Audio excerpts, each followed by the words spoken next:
Maithili express की शानदार प्रस्तुति।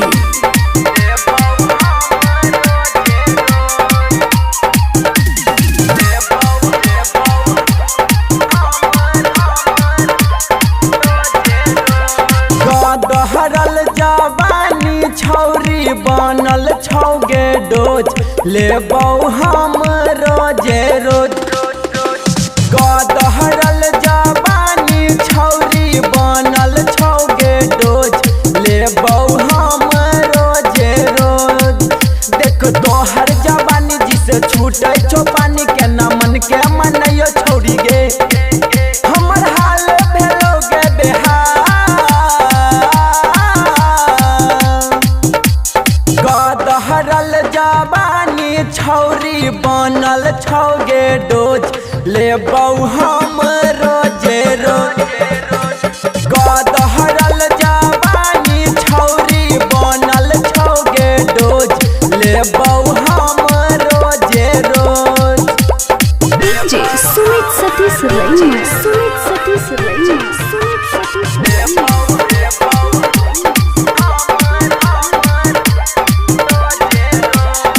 रुपवा हसल छ बदन कसल छ गे छौरी तू हमारा साथ कराई लगे। रुपवा हसल छ बदन कसल छ गे छौरी तू हमारा साथ कराई लगे।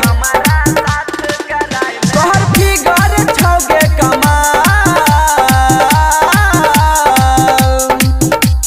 गदहरल जवानी छौरी बनल छौगे डोज लेबौ हम रोजे रोज। गदहरल जवानी छौरी बनल छौगे डोज लेबौ हम रोजे रोज। डीजे सुमित सतीश रैना, सुमित सतीश रैना, सुमित सतीश रैना।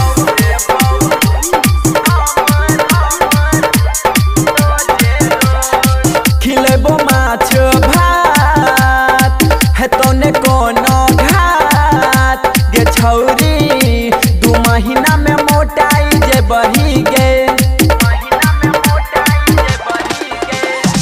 खिलेबो माछ भात है तोने कोनो घात गे छौरी दू महीना में मोटाई जे बढ़ी गे। लेबो रात दिन तब